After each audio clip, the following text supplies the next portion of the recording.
जंगल के छोटे पक्षी बॉल के साथ खेल रहे थे। कुकू बॉल फेंकता है और बॉल सीधी गोरी कवि की खिड़की से गोरी के घर चली जाती है। कुकू, ये तुमने क्या किया? गोरी आंटी अब हमारी बॉल वापस नहीं देंगी। कुकू, तुमने बॉल फेंकी है, अब तुम ही लेकर आओ। ठीक है, मैं जाता हूँ। इन शरारती बच्चों ने आज फिर बॉल मेरे घर में गिरा दी है। पूछती हूँ, एक बार बॉल लेने तो आए। आंटी आंटी, यहाँ हमारी बॉल आई है, वो दे दे। क्यों क्यों दे दूं? नहीं दूंगी। तुमने रोज का काम बना लिया है, हर रोज बॉल मेरे घर में गिरा देते हो। जिस दिन बॉल मेरी आंख पर लग गई तो फिर कौन मेरी आंख ठीक करवाएगा? आंटी, गलती हो गई, आज के बाद ऐसा नहीं होगा। हम दूसरी तरफ मुंह करके खेल लेंगे। लो, आज ले जाओ। अगर दोबारा तुम्हारी बॉल मेरे घर में आई तो किसी कीमत नहीं दूंगी। कुकू बॉल लेकर जल्दी जल्दी से वहाँ से चला जाता है। अब हम यहाँ नहीं खेलेंगे, क्योंकि अगर बॉल दोबारा गई तो गोरी आंटी हमारी बॉल वापस नहीं करेंगी। ठीक है, हम नदी किनारे जाकर खेल लेते हैं। सभी दोस्त अपनी बॉल उठाकर नदी किनारे चले जाते हैं। एक दिन सभी छोटे पक्षी बॉल से खेल रहे थे। गोरी कवि उड़ती हुई वहाँ से जा रही थी। कीकी बॉल फेंकता है जो सीधी जाकर गोरी कवि की पूंछ पर लगती है। हाय, मैं मर गई। किसने मारी? ये बॉल किसने मारी है? गोरी कवि गुस्से में वहाँ आ जाती है और आकर उनकी बॉल उठा लेती है। मेरे बॉल किसने मारी है? आंटी, हमने जानबूझकर नहीं मारी, आपकी बॉल अचानक लग गई है। अब मैं तुम्हारी बॉल नहीं दूंगी। सभी दोस्त गोरी कवि की बहुत विनती करते हैं, लेकिन गोरी कवि बॉल उठाकर अपने घर ले जाती है। हम गोरी आंटी के लिए मीठा फल ढूंढ कर ले जाते हैं। मीठा फल खाकर गोरी आंटी खुश हो जाएंगी और हमारी बॉल हमें वापस दे देंगी। वो सब जंगल जाते हैं और मीठा फल ढूंढते हैं। आखिर कुकू को एक पेड़ से एक पका हुआ अमरूद मिल जाता है। मुझे अमरूद मिल गया है, मैं अभी गोरी आंटी को मीठा अमरूद देकर बॉल वापस लेकर आता।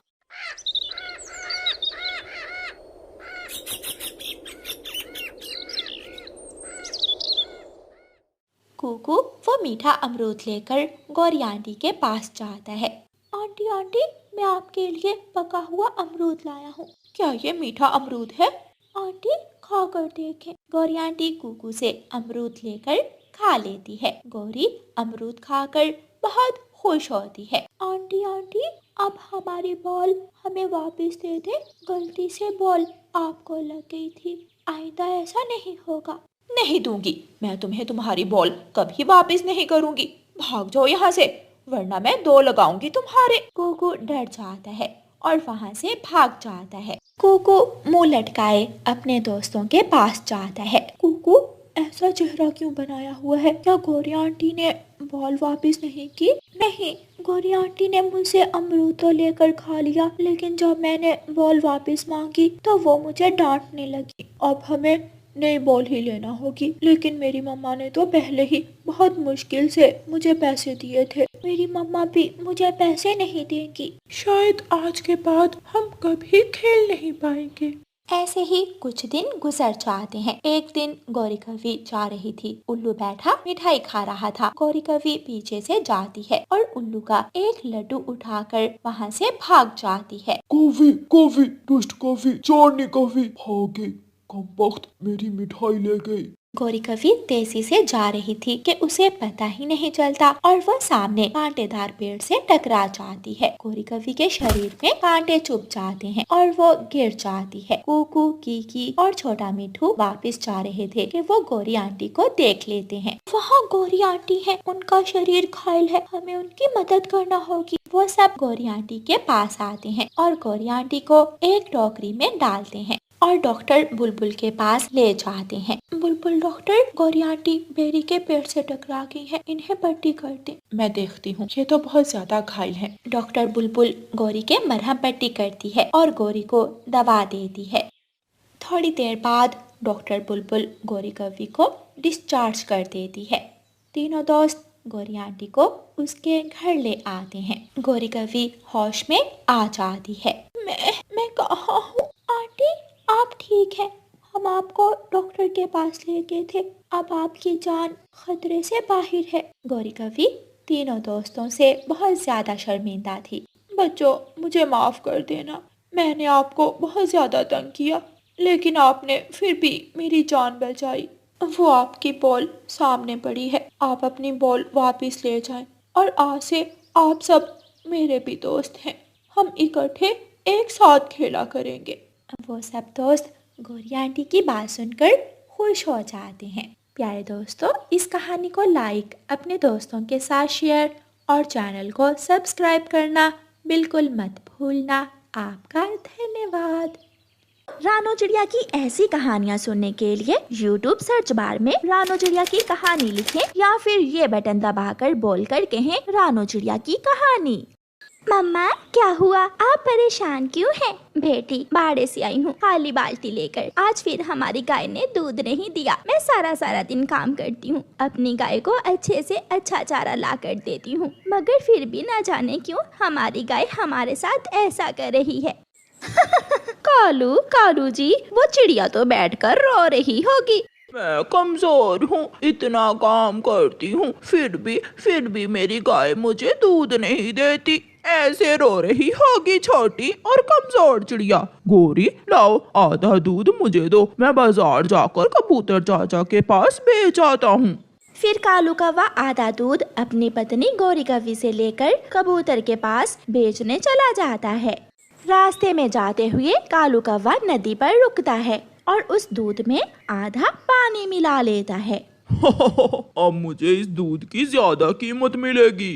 कालू कौवा वो पानी मिला दूध लेकर कबूतर के पास चला जाता है। और वे दूध थोड़ा पतला लग रहा है। कबूतर जी, ये दूध गाय का है, भैंस का नहीं। गाय का दूध ऐसा ही होता है। कौवा दूध कबूतर को बेचता है और पैसे लेता है और उन पैसों से घर के लिए राशन लेने चला जाता है। कौवे, आज बड़े पैसे हैं तुम्हारे पास। हाँ, 1 किलो शक्कर, 1 किलो घी और 1 पैकेट नमक का दे दो। कौवा घर के लिए राशन ले रहा था और बेचारी चिड़िया पास बैठी कौवे को देख रही थी। कौवे, मुझे कुछ पैसे उधार दे दो, कल से मेरी गाय दूध नहीं दे रही। जब मेरी गाय दूध देगी तो मैं वापस कर दूंगी। अब तुम्हारी गाय कभी दूध नहीं देगी। क्या मतलब तुम्हारा? तुम्हें कैसे पता है? मेरा मतलब है तुम गाय को ताजा घास खिलाया करो।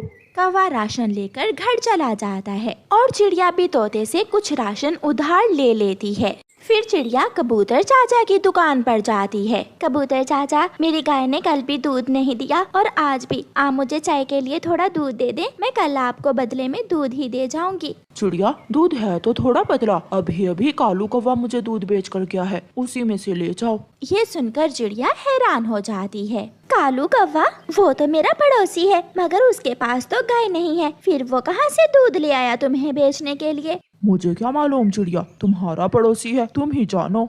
चिड़िया अपने घर जाती है और अपनी बेटी गुड़िया को सारी बात बताती है। उसके पास गाय नहीं है तो वो दूध कहाँ से लेकर गया? मम्मा, ऐसा भी तो हो सकता है कि वो हमारी गाय का दूध ही चोरी कर लेता हो, तो फिर हमें आज रात नजर रखनी होगी। कालू जी, जाओ भी, अब रात तो हो गई है। गोरी, आज तुम जाओ, मैं बहुत थका हुआ हूँ, मुझे नींद आ रही है। गौरी कौवी बाल्टी उठाती है और चिड़िया की गाय का दूध चोरी करने चली जाती है। जब गौरी कौवी गाय के नीचे बैठती है तो गाय हिलना शुरू कर देती है। गौरी गाय को छड़ी से मारने लगती है। आराम से खड़ी हो जाओ, वरना तुझे जान से मार दूंगी। अपने घर की छत के पीछे छुपी हुई चिड़िया और उसकी बेटी गौरी कौवी को देख लेती हैं। तो ये गौरी और कालू ही हैं जो हर रोज हमारी गाय का दूध चोरी कर लेते हैं। चिड़िया डंडा लेकर पीछे से जाती है और गौरी के एक लगाती है। मर गई, हाय मर गई। चिड़िया शोर मचाती है, चोर चोर चोर, सब आओ मेरी मदद करो, चोर चोर। सारे पक्षी वहाँ इकट्ठे हो जाते हैं। तो ये कौवी रात को दूसरों की चोरियाँ करती है। चिड़िया, मैं तो देखने आई थी कि तुम्हारी गाय का दूध मीठा भी है या नहीं। ये तो हम सब तुम्हें मिलकर बताएंगे कि मेरी गाय का दूध मीठा है या नहीं। फिर वो सारे पक्षी मिलकर गौरी की खूब पिटाई करते हैं और वो सब गौरी और कालू कौवे को मार मार कर जंगल से निकाल देते हैं। गौरी, अब कहाँ जाएंगे? कालू जी, कौन सा पहली बार मार पड़ी है, किसी ऐसे जंगल में जाएंगे जहाँ कोई हमें जानता ना हो। ऐसे कौवा और कौवी अपना सामान उठाकर दूसरे जंगल की तरफ चले जाते हैं। चिड़िया के पास एक गाय थी। चिड़िया अपनी गाय का दूध निकालती और अपनी गाय के ताज़ा और खालिस दूध से आइसक्रीम बनाकर पक्षियों को बेचा करती। चिड़िया अपनी साइकिल पर आइसक्रीम बेचने जाती। सभी पक्षियों को चिड़िया की आइसक्रीम बहुत पसंद आती थी। चिड़िया, तेरी आइसक्रीम में तो कोई जादू है। आज तक इतनी स्वादिष्ट आइसक्रीम कहीं से नहीं खाई। मैं अपनी गाय के खालिस दूध से आइसक्रीम बनाती हूँ, स्वाद तो होगा। गोरी कव्वी और कालू कौवा चिड़िया से बहुत जलते थे, क्योंकि उनकी इतनी बड़ी आइसक्रीम की दुकान छोड़कर सभी पक्षी चिड़िया की साइकिल वाली आइसक्रीम लेकर खाते थे। कालू, आज से मैं भी जंगल जंगल घूमकर आइसक्रीम बेचने जाऊंगी। मैं चिड़िया के पीछे पीछे ही आइसक्रीम बेचा करूंगी, फिर देखना हमारी आइसक्रीम भी बिकेगी। हाँ गोरी, तुम ऐसा करो, मेरी पुरानी साइकिल पर चिड़िया का मुकाबला करो। फिर गोरी कव्वी भी अपनी साइकिल पर आइसक्रीम बेचने निकल जाती है। आइसक्रीम आइसक्रीम, ठंडी ठंडी आइसक्रीम। चिड़िया घंटी बजाते, आवाज लगाते अपनी आइसक्रीम बेच रही थी और पीछे पीछे गोरी कव्वी भी घंटी बजाते और आवाज लगाते आइसक्रीम बेच रही थी।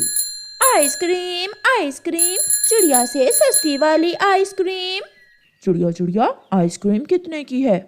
10 रुपए की कबूतर भैया। कबूतर कबूतर, तुम मेरी आइसक्रीम ले लो, मैं 5 रुपए में आइसक्रीम दे रही हूँ। क्या सच में गोरी? अब चिड़िया की महंगी आइसक्रीम कौन खाएगा? कबूतर भैया, मेरी आइसक्रीम शुद्ध होती है। मैं अपनी गाय के खालिस दूध से आइसक्रीम बनाती हूँ। मगर कबूतर गोरी कव्वी से आइसक्रीम लेकर खाता है। फिर उस दिन के बाद चिड़िया जहाँ भी जाती, पीछे ही गोरी कव्वी पहुँच जाती। ऐसे आहिस्ता आहिस्ता चिड़िया की आइसक्रीम बिकना कम हो जाती है, क्योंकि गोरी कव्वी चिड़िया से सस्ती आइसक्रीम जो बेचती थी। अपने घर में बैठी हुई चिड़िया बहुत परेशान थी। माँ, मैं खालिस आइसक्रीम बनाती हूँ, मगर पक्षी फिर भी सस्ती जानकर उस कव्वी से आइसक्रीम खरीदते हैं। बेटी, तुम चिंता ना करो, वो कव्वे ज्यादा देर टिकने वाले नहीं हैं। कालू जी, अगर सस्ती ही आइसक्रीम देनी है तो फिर क्यों ना हम केमिकल वाली सस्ती आइसक्रीम बेचा करें। हाँ, केमिकल वाली आइसक्रीम बेचने से हमें दुगना मुनाफा होगा। तुम ऐसा करना, दाम 2 रुपए और कम कर देना। फिर कालू कौवा शहर के जंगल जाता है। चाचा जी, मुझे केमिकल वाली सस्ती आइसक्रीम दे दो। ये केमिकल वाली आइसक्रीम सबसे सस्ती है, मगर याद रखना, अगर कल को किसी ने तुम्हें केमिकल वाली आइसक्रीम बेचते पकड़ लिया तो मेरे पास ना आना। ऐसा कभी नहीं होगा। फिर कौवा शहर वाले जंगल से केमिकल वाली आइसक्रीम लेकर अपने जंगल जाता है और गोरी कव्वी वो केमिकल वाली आइसक्रीम बेचने जंगल निकल जाती है। गोरी कव्वी घंटी बजाती हुई जा रही थी। बुलबुल गोरी से आइसक्रीम लेकर खा लेती है। हरियाली तोती भी गोरी कव्वी से 2 आइसक्रीम लेकर खाती है। बुलबुल और हरियाली तोती, तुम यहाँ बैठकर सस्ते वाली आइसक्रीम खाओ और मैं थोड़ा और आगे जाकर अपनी आइसक्रीम बेचती हूँ। जैसे ही गोरी वहाँ से जाती है, बुलबुल के पेट में दर्द शुरू हो जाता है और साथ ही हरियाली तोती भी अपना पेट पकड़ लेती है। बचाओ बचाओ, कोई हमें बचाओ। ना जाने उस गोरी ने अपनी आइसक्रीम में क्या मिला रखा था। हाय हाय मेरा पेट। कबूतर तोती और बुलबुल को ऑटो में बिठाकर चील डॉक्टर के पास ले जाता है। इन दोनों ने कोई जहरीली चीज खाई है। इसका मतलब वो कौवे केमिकल वाली जहरीली आइसक्रीम बेच रहे हैं। चिड़िया ने सच ही कहा था, इसलिए तो वो इतनी सस्ती आइसक्रीम बेच रहे हैं। कबूतर पुलिस को फोन करता है। पुलिस पुलिस, जल्दी पहाड़ों वाले जंगल आओ। एक कौवा और एक कौवी पक्षियों की जानों से खेल रहे हैं। वो केमिकल वाली आइसक्रीम बेच रहे हैं। पुलिस कुछ ही मिनटों में कौवों के पास पहुंच जाती है। रातों रात अमीर होने के चक्कर में तुम केमिकल वाली आइसक्रीम बेच रहे हो? नहीं नहीं पुलिस, हम तो अपनी गाय के दूध से ताजी आइसक्रीम बनाते हैं। ये सब तुम्हें जेल जाकर ही पता चलेगा। पुलिस कौवों को पुलिस वैन में बिठाकर ले जाती है। और चिड़िया फिर से जंगल में आइसक्रीम बेचने निकल जाती है। चिड़िया की आइसक्रीम फिर से बिकने लगती है क्योंकि चिड़िया की आइसक्रीम महंगी जरूर थी मगर थी खालिस। प्यारे दोस्तों, इस कहानी को लाइक, अपने दोस्तों के साथ शेयर और चैनल को सब्सक्राइब करना बिल्कुल मत भूलना। आपका धन्यवाद।